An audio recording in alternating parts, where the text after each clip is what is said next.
Hi, everybody. This is Rana el Kaliouby. I'm Affectiva's co-founder and CEO. As you know, I am kicking off a virtual book tour for my book, Girl Decoded, which comes out in 2 weeks. So we're in the 2-week countdown. You can pre-order it from your favorite online retailer. So please do so. I'm excited today to co-host Adam Cheyer, who's the co-founder and inventor of Siri, as well as Viv, which was acquired by Samsung a couple of years ago. He currently runs R&D for Samsung's personal voice assistants. Adam is a dear friend, and I'm a big fan of his work. I've been following his work for years. He's also started a number of other startups like Sentient, which does distributed machine learning, and Change.org, which is the world's largest petition platform. Adam, I'm so excited to have you here today. How are you doing? I'm well, thank you, Rana. Congratulations also on your book tour. I mean, and your book. That's fantastic. Very excited. It's challenging doing this online. It's way easier just speaking to a crowd, I'm learning, than doing all of this virtual stuff. But I'm excited to still be able to do that. Yeah, it's great that technology enables to keep in touch and to communicate with others, even in these crazy times. So I often get asked what was my aha moment in starting kind of Affectiva and artificial emotional intelligence. What was your aha moment for starting Siri? Oh, it goes way back. So in 1993, before I ever saw a web browser, I said, someday there are going to be computers around the world with content and services we want to access. And it never occurred to me to think of hyperlinks or web pages. I thought every person would have an assistant, and they would just say, I want to know this, I want to do that. And the assistant would break down the request into subtasks, know where everything was, all the machines, route the information to the right machines around the world, collect the information, present it to the user, and then learn from those interactions. So I built a prototype early, mid 1993. I could use speech recognition and natural language, and I had dynamic set of services. And really, this has been an idea that I've been working on kind of over and over again in different ways, with Siri as an example, Viv Labs, and now Samsung Bixby. Yeah. So I keep trying to get closer to my original dream. That's incredible, though, because you kind of envisioned that in 1993 when computers were so different. Like, that was like totally revolutionary, right? Yeah, I had this picture. I always thought it would be a neat idea and the way it should be. Just always made sense to me. And when the iPhone came out, that was a pivotal moment for me. I said, wow, this is going to be a game changer. But 2 years from now, everyone is going to be trying to compete with Apple, all the handset manufacturers, the telcos. And I go, what will they need? Well, the iPhone had a small screen. It was hard to type. The bandwidth was pretty slow. Back then it was 3G. You'd click. It would be 45 seconds or a minute round trip. Every click mattered. I said, what if you could just ask for what you want and in one step get the answer or perform a task? I go, now's the time to start a company around this idea I've been kind of working on the side as a hobby for years. And that's when we started Siri. So then what did you do? Did you build a prototype? Well, I had lots of different prototypes, but now is time. We needed a new prototype for investors, right? And so you can't just tell them why your idea is better. I mean, you're an entrepreneur, you know this. It's way better if you can show them. And the second important thing is you need to say, why is this new idea different and better than what people already have? So people had Google, the iPhone had come out with apps. And I would say to my investors, Siri is going to be better in 3 ways than anything you have today. Number one, with a web browser or apps, you put in a request, it just gives you links. You have to go browsing through pages or bringing up different apps. I wanted Siri to be able to just answer the question in one step. The second thing is I thought it would be really good if you could use conversational context.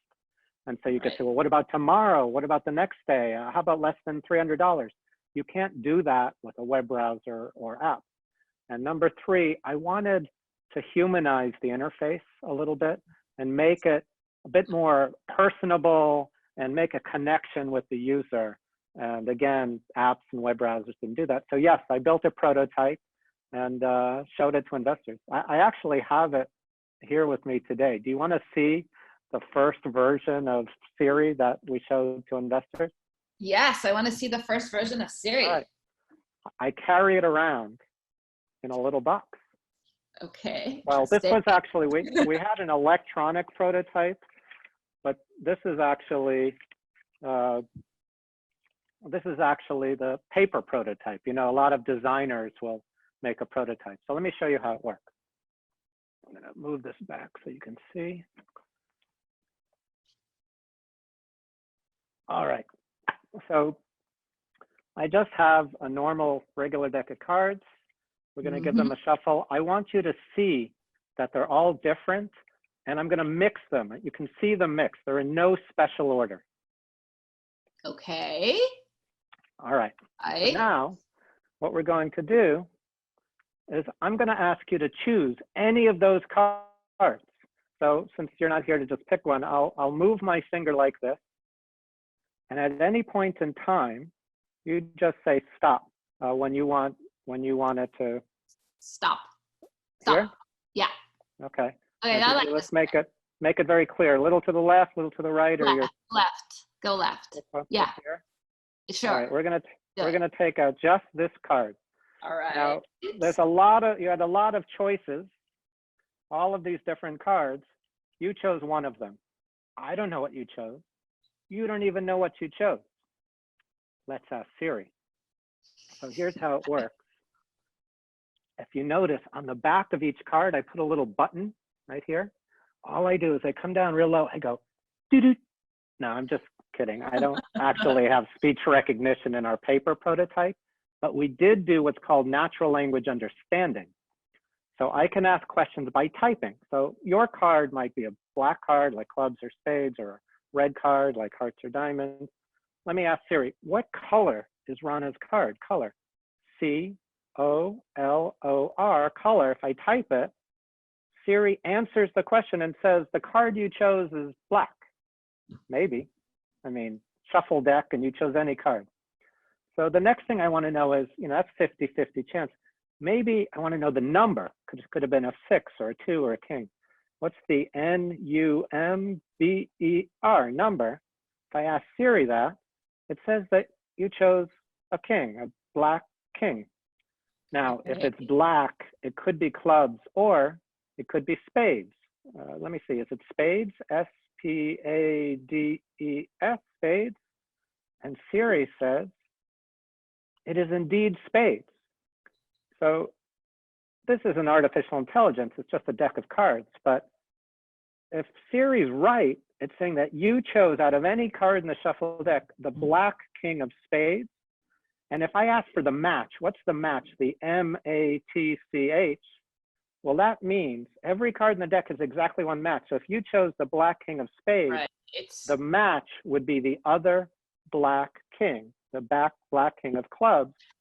And that means the card you selected was the black king of spades, right? So investors, Google and apps can't do this, right? Right. And so whenever you create, whenever you have a big idea for your next company, make a prototype that will show them what the world is going to be like, and make sure that you show them why it's better than the competition. So here, I asked a question and it get answered in one request. I could refine it conversationally, like, you know, is it black or is it clubs? But I said there was one more thing. I wanted it to be kind of human-like and personal. Right. So let's actually show you what I did on that. Now I reset the conversation just by kind of cutting the card somewhere. So now, do you know what the #1 request people ask Siri? Not the functional things like send a message or set a timer, but the human things, the personal things, the funny things people ask Siri. What's the #1? So I've seen the logs. I worked at Apple. number one, it's always about people's relationships. And so the number one request is, do you love me? They asked Siri, do you love me? Amazing. And we programmed all of that into our paper prototype too. So if I were to ask that, Siri, do you love me? I have to type it. L-O-V-E. Siri says, she loves me. She gives me a heart.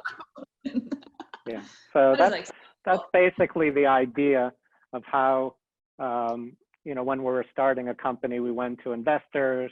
We had some great investors. They gave us money. We worked really hard for 2 years. And then we launched a free app in the App Store.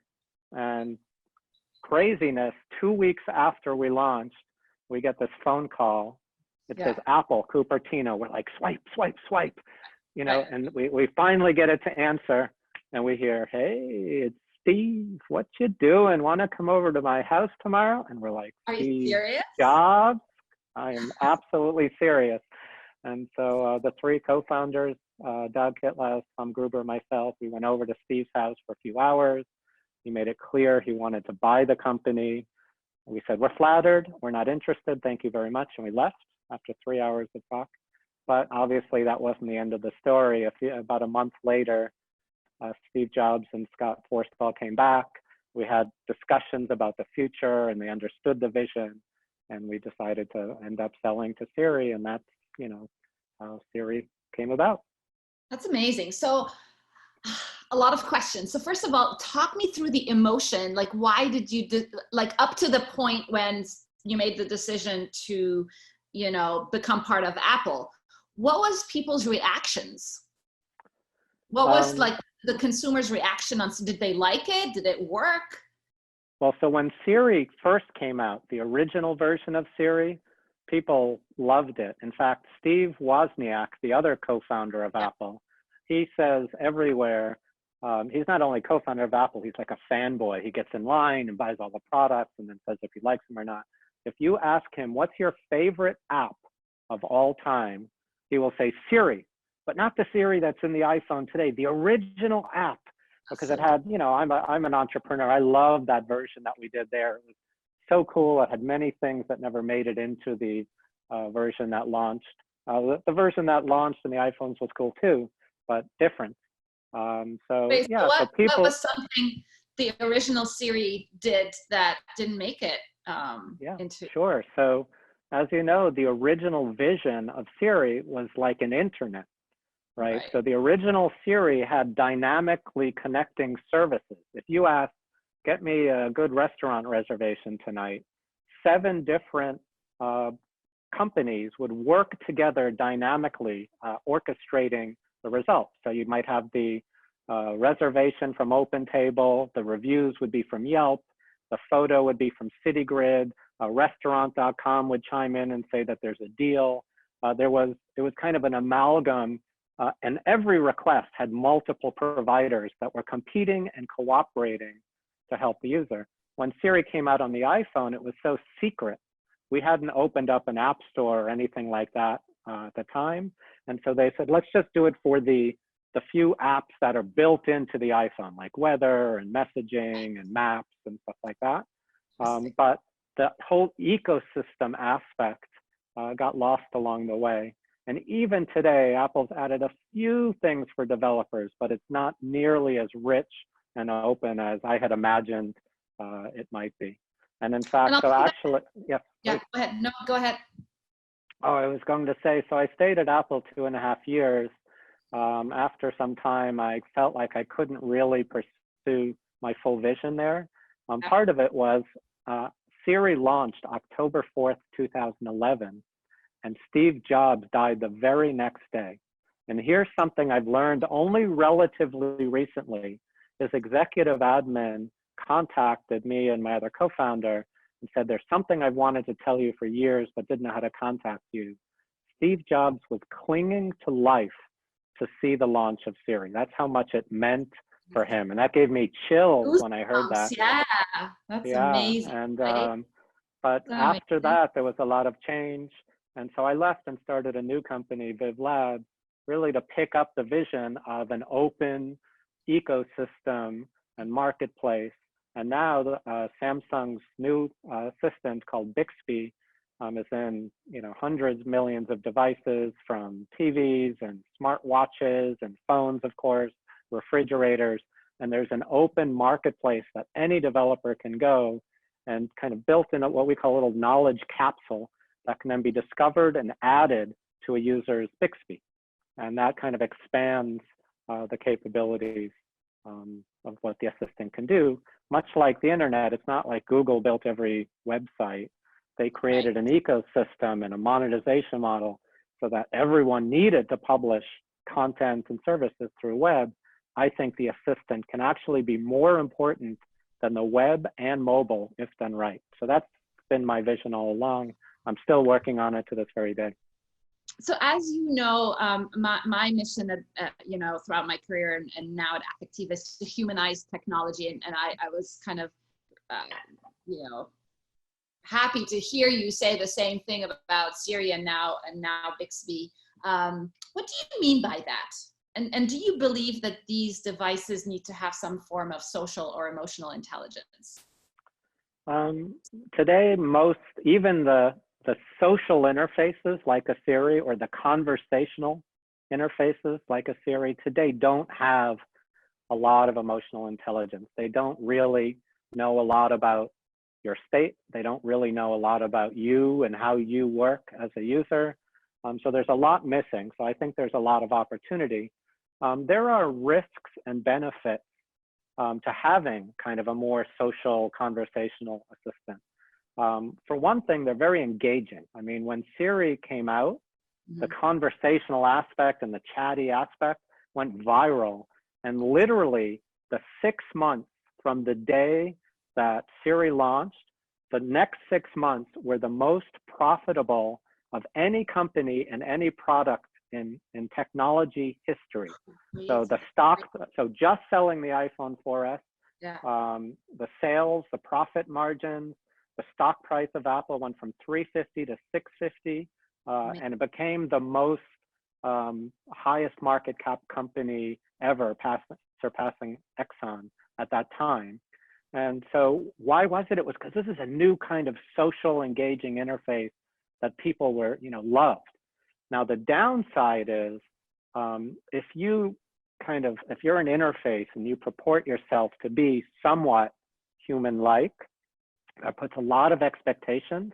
And if you somewhat deliver, if you meet expectations or above, people will love you and go crazy about it. If you don't meet your expectations, they will turn on you.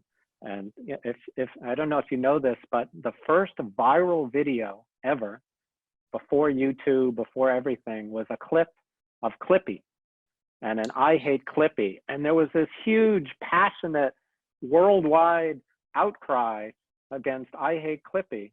Why would anyone care that much about some little program?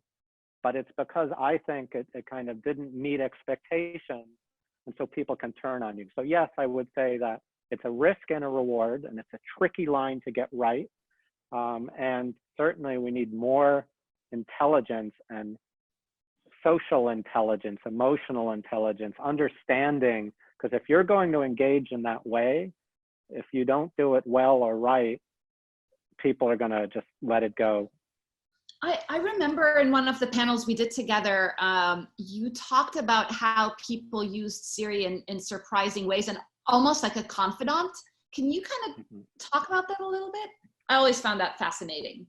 Yeah, so there's a lot of different people use it in different ways. Some people, there are other assistants, like Microsoft has something called Xiao Ice in China, where people have huge engagement. They talk to this thing in a chatty, interactive way, not to get real useful information like send a message or set a timer, but just to talk to it. And the engagement times are unbelievable. So there is this need to interact. One of the things that I think was most surprising to me is, Siri was good. It's useful for most people. But number one, some people, it's essential. So there was a football player, Eric Legrand, he was I think Heisman Trophy winner, who got paralyzed in an accident. And he became dependent on Siri really for the accessibility needs. He said, this changes my life. It lets me stay connected. And then another series of things that surprised me was especially for the autistic community. So people with autism have a hard time interacting socially and well, but they have had breakthroughs with these kind of conversational assistants. So let me give two examples. There was an author named Judith Newman who wrote a book, To Siri with Love, a story of a mother, her autistic son, and the gentle kindness of machines, something like that, which I thought was an incredible title.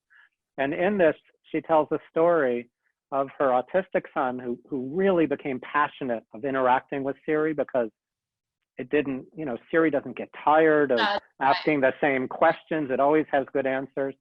And she wrote this story, and one of the comments was, she saw her son saying, Siri, what is the tail number? What is the plane flying overhead? And this was a question Siri could answer. And the mother would say, why would you want to know that? Why would anyone ask that? And her son said, well, so that you know who you're waving at, mommy. Amazing. And it was like, oh my gosh, right? And there was another story. There's another friend of mine, Ron Suskind, who's a 4-time New York Times best-selling author. He's won the Pulitzer Prize, and now he had an Emmy-nominated documentary film. He wrote a book and a movie called Life Animated about his son, who had regressive autism. He was a normal son till age 2 or 3, and then just degraded completely, stopped the ability to speak, could no longer drink, just fell off a cliff. And they're like, people don't forget how to speak. Right. And the son was going on silently till age 6. And one day, his dad put his hand under the blanket and kind of made a puppet out of the cover as he was tucking the son in, and said, Owen, and he imitated a Disney voice, because Owen loved Disney movies and he'd watch it forever. And he'd go, oh, hey, Owen, how you feeling? And Owen talked back to the puppet. And he went, what just happened? And he had the first conversation with his son that he's had in years. And he realized that it was, if you have an interpersonal character, you can actually have a different kind of conversation than a child parent or a child caregiver or nurse. And so he built kind of a remote control Siri that an autistic person could talk to at any time and get answers to questions like, well, how close do I stand to someone? Or what do I do? How do I feel if I don't understand the joke? Or, the real Siri can't answer well, but a parent or a caregiver kind of can write answers and give the answers through that medium. So these are ways that people are using Siri-like technologies, that interpersonal conversational ways, in ways that I never dreamed of when I just wanted to create the next internet, so to speak. So let's kind of pivot to the world we live in today, right? So very challenging times, obviously, for a whole host of reasons, health at the forefront, staying safe, economic challenges, and now we're all like just stuck at home, right? And we're all stuck at home, but we're craving this authentic connection with each other. What role do these kind of intelligent user interfaces or conversational interfaces play in this new norm? Well, I think the most important technology now is clearly the video conferencing systems we're using every day. When they work well, it's like you're there right across the seat. I see you in a chair and there you are.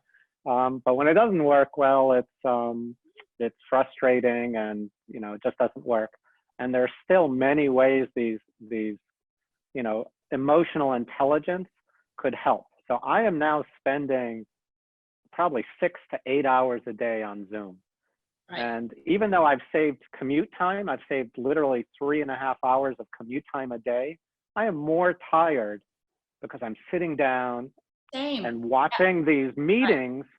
And in a normal day, you interact and you socialize and you get up and you move around, and that gives you kind of some energy and renewing, which I'm not getting. So imagine you're teaching a class and you could tell the emotions and the attention of students And all of a sudden you're like, look, we need a break. Like there's a certain set of, we're just not getting the attention level and energy we need. Everyone stand up, come back in 5 minutes, and let's, that would have huge impact, for classrooms, for companies. You would just get more productivity, and because I'm just like getting worn out. And yes, I think conversational assistants, I would say the most interesting thing now is because of these video conferences, people are now getting more used to connecting and talking to people socially through these channels. And I have a hypothesis, and it's not just the techies like you and me. I mean, we had a family reunion with my wife's family in the Midwest. There were 80-year-old, 90-year-old people who had never done a video conference or even a conference call. And they're now interacting this way. I think that will make it much easier for them to think about communicating through voice to not only a computer, but maybe a speaker, or, whether it's a human, but it could be an automated assistant.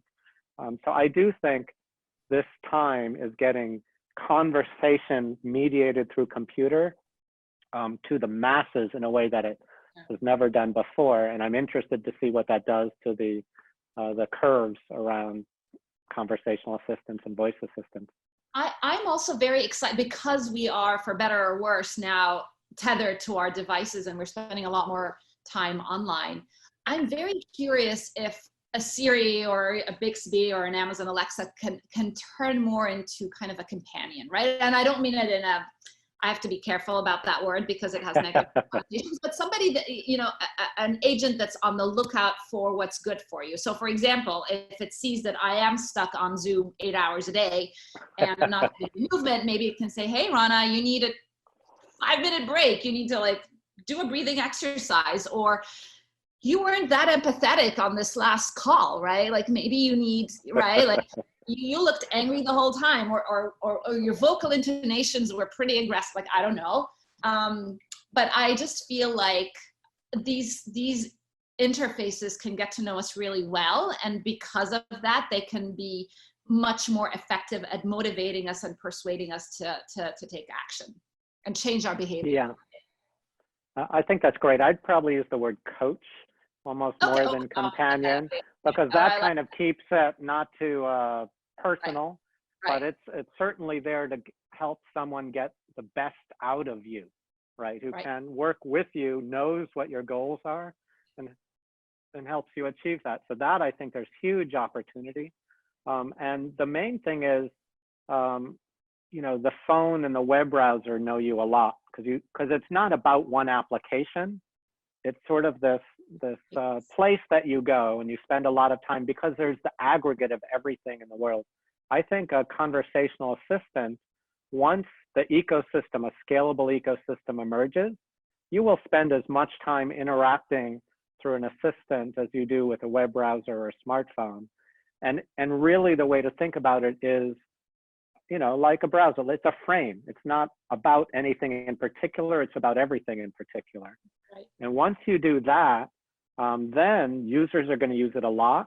And there's an opportunity to have emotional intelligence, artificial intelligence, kind of trying to help you mediate your interactions with all the services and people in the world. So I think that's fantastic. I would love, I can think of a few people at my company that they just have certain style, and sometimes it's effective for them, and with other people it's not effective for them. And I would love if there were assistants, and it's probably the same for me, there were an assistant to say, oh, remember, in this meeting, because these people are here, you should behave more this way than that way today, to be more effective.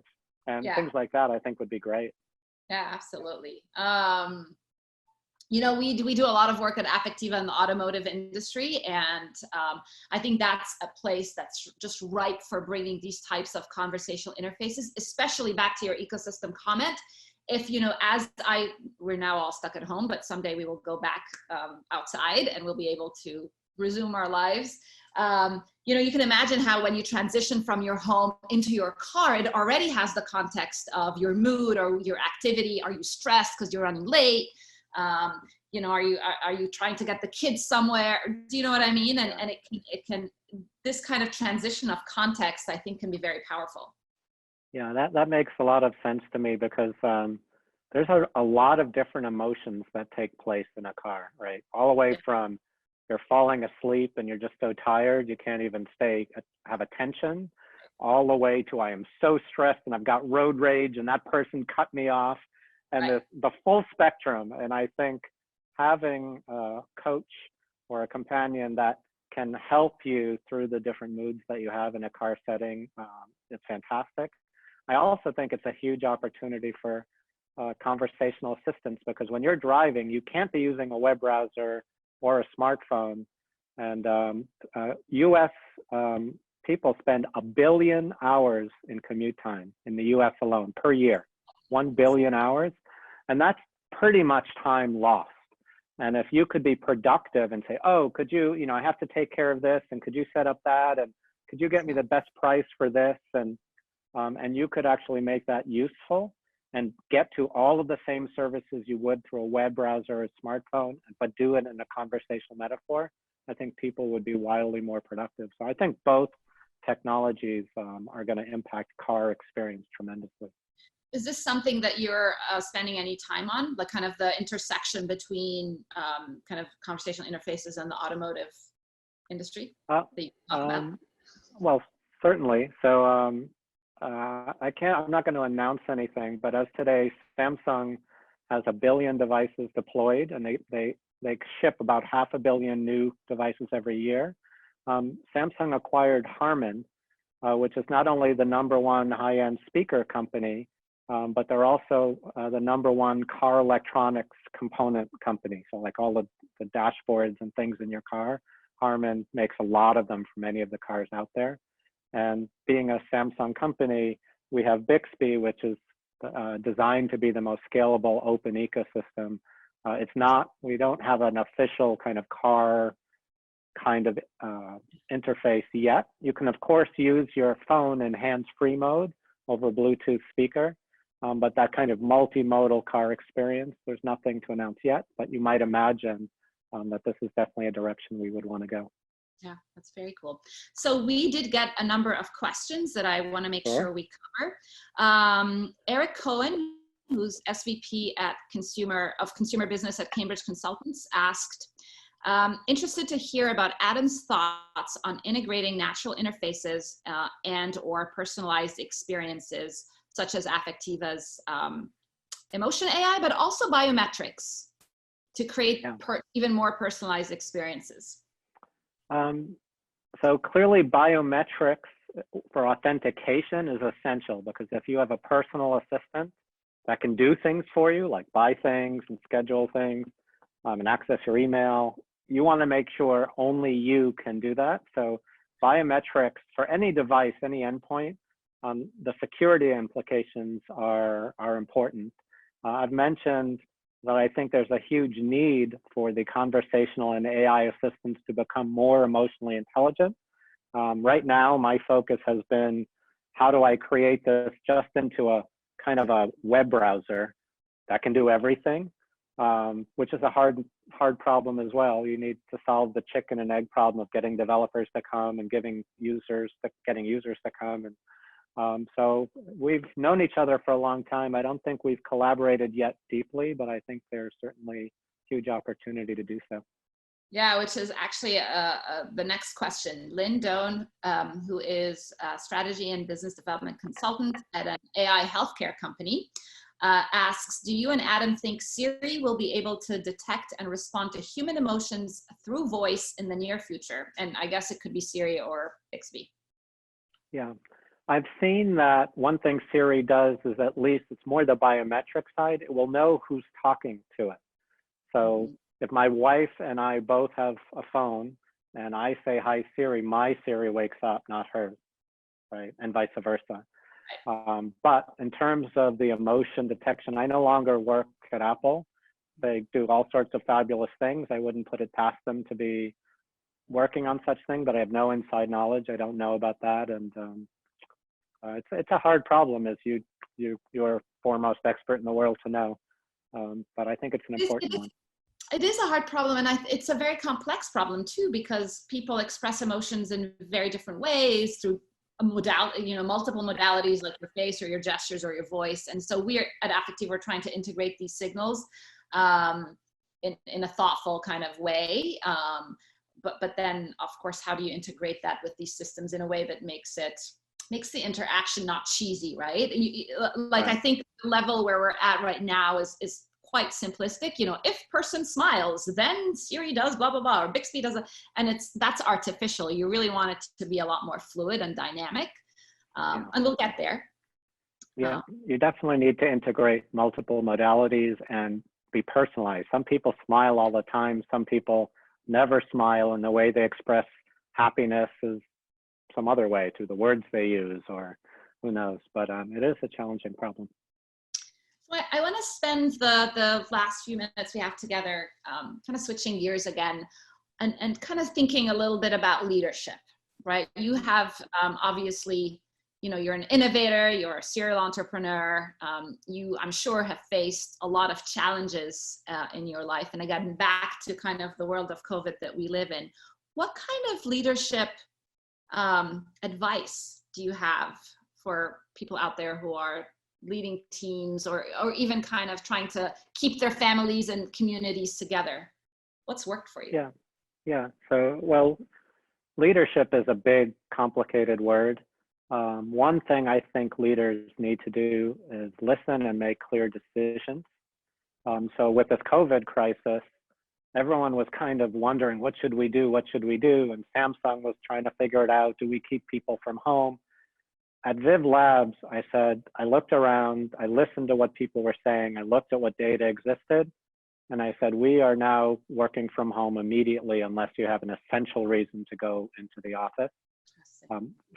Even earlier than Samsung, our parent company, did. We took a little slack from that, but I go, in times of crisis, I think leaders need to be open, they need to listen, but they need to make clear decisions. And I think that's one of the characteristics that people look for in leaders and that people want from their leaders. In terms of, I think we have a team, and managing a distributed team, especially one that's used to coexisting, is interesting in these difficult times. One thing I work really hard at is trying to keep the culture of the team, even though it feels different. So for instance, at Viv Labs, we have a magic show every single week, just about, on Fridays. Cool. So at Viv Labs, Friday, it's always Friday magic. And we've had some of the best magicians in the world come perform just for the staff, literally. Cool. Now we're working from home. I am making sure to set up virtual magic shows so that we can keep that tradition, that culture going. We have happy hours that we're trying virtual happy hours. Things like those little things matter and give people a way to communicate, off the clock, so to speak, like we do in those moments. So those are some of the ways I'm trying to be a leader for the team. Some of the things I'm doing in this kind of weird situation that we're in today. Let's do a little sidebar on magic, because I'm quite fascinated by that. Because it feels to me like you're not just interested in magic for the sake of magic. There's kind of a broader theme here. Do you want to comment on that?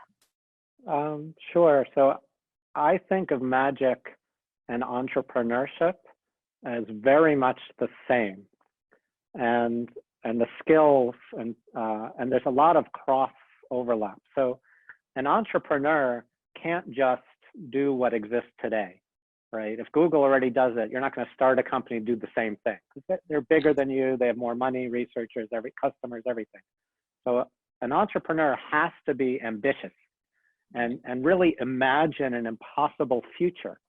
So before Siri, there was no conversational assistant like this at scale, and no one really thought it could be done with all of these huge, ambiguities, and we're loading in 20 million business names, and I quickly learned that every word in the English language is a business name. We're trying to do fuzzy, so it was an impossible future. And magicians also imagine an impossible future. A magic trick's not magic if it's just what we have today. So both a magician and an entrepreneur imagine an impossible future, and then once they have it, and it has to be desirable and important, then they work backwards and figure out the math and the science to make that impossible future become true. And so that's one way that the two are very similar. Of course, as we had mentioned, when you go pitch an investor, it's like a magic show if done well. It has to answer every skeptic in the room, but it has to show something incredible. And the skills required to put on a magic show and to impress an investor are very, very similar. So for me, magic it's a different sphere with their own culture and characters and people. Just like in the tech world, there are characters and cultures and personalities, but they're very, very similar in many ways. So I've learned so much, and I've used back and forth between the two. I actually did a TEDx talk in San Francisco where with a magician friend, and he goes, we asked the question, what's the greatest magic trick in the world? And we talked about it. It was a conversation like this. And he said, the ham sandwich. And I go, the ham sandwich, what is that? And I go, if I say, abracadabra, here's a ham sandwich, that's okay. But if someone says, oh, I'm really hungry, and I say, abracadabra, here's a ham sandwich, that's better. And if there's a person who goes, oh my God, I'm just dying for this ham sandwich, I haven't had one in years, and you just go poof and then hand it to them, that is the greatest magic trick in the world. So he explained this to me for magic terms, and I go, oh, I've been doing that in technology for years. And so literally when I go to investor or customer meetings, I will try to anticipate what they will ask.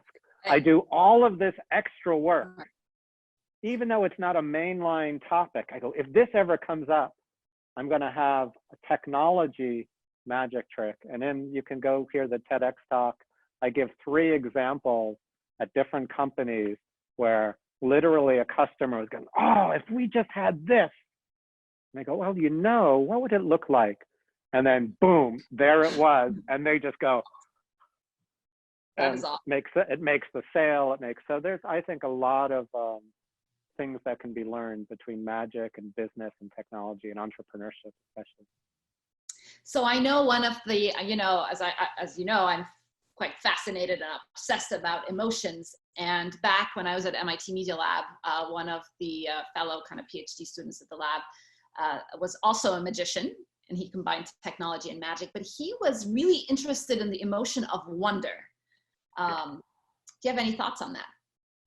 I love the word wonder. And for me, the definition of magic is that which produces a feeling of wonder, right? When you, that goal of just kind of being curious and impressed like a child does, there's something about the word wonder that captures this for me. And magic, my definition of magic is kind of a non-threatening feeling of wonder. And so I've taken up magic as a hobby. The trick that I showed earlier, I've actually performed for David Copperfield, for David Blaine, for Shin Lim, who's the world champion of magic and won America's Got Talent. They're top magicians. They understood part of what I was doing, but none of them knew all of it. I went on a TV show called Penn and Teller, Fool Us, where I performed for them, and there as well, I performed a longer version of the trick than I did today. So people might want to see that, but yeah, magic. And it sounds like there was somebody very special in the audience, and you're passing the baton forward. Oh yeah, that was the best part of my performance on the Penn and Teller Fool Us. My 10-year-old niece was in the audience watching in Las Vegas, and she said, I want to do that. And I said, well, you can do anything if you work hard enough. And she said, will you help me? And I said, yes, I will. And so I taught her one magic trick, one card trick. She literally went from nothing to one card trick, but she worked really hard at it. And she submitted an audition tape, and she beat out 850 professional magicians to become the youngest contestant on the show. So if you want to see her performance, you can Google Fool Us 6th grader, because she was a 6th grader. And it's an amazing trick. That is incredible. That is so cool. So what's next for you? I'm now, I think, 26 years in on my vision. I'm still pursuing very hard this quest to see, can I make the assistant as important as the web and mobile by having an open, equitable ecosystem. Any developer can go to bixbydevelopers.com. We have these crazy AI tools. It's by far the best in the industry. As a developer, you don't even have to write code for every use case. And AI will write the code for you for everything you would want your assistant to do. It's pretty crazy. So I've been trying to get that out. And, I always have ideas about what to do on the future, but I'm not ready to talk about those yet. So when are you have amazing, obviously, stories and incredible accomplishments. When should we expect your book? I don't know. The closest thing is there was a woman, Danielle Newsom. There's a woman, Danielle Newsom, who wrote a book called Mad Men of Mobile. And there's a chapter on me, and I wrote a good part of that chapter. And it kind of gives, it's sort of the chapter version, the synopsis of how I went from the beginning to what I've done. And that's where I put many of the tools and tricks that I use to be successful when starting a company and in life, not just for business reasons. So that's kind of like what I've written so far. In terms of writing a book, as you've done, it takes a lot of work. I know how hard that is, and I'm super impressed that you're on a book tour. So maybe I'll be inspired by your work and do that someday. So yeah, great. This has been wonderful. Thank you so much. Wonder is the emotion that comes to mind. Super fascinating and just, amazing, trajectory and what an incredible kind of legacy to have your technology, all these devices used by so many millions and millions of people. It's incredible. Thank you. I'm super impressed by your work as well. I think you're just waiting for that kind of scale deployment. I had a little help from Apple initially, and now from Samsung to get it out to billions of people. But I think that's coming for you. So, thanks, Rana. Great seeing you. Take care. Bye. Stay well. Bye. You too.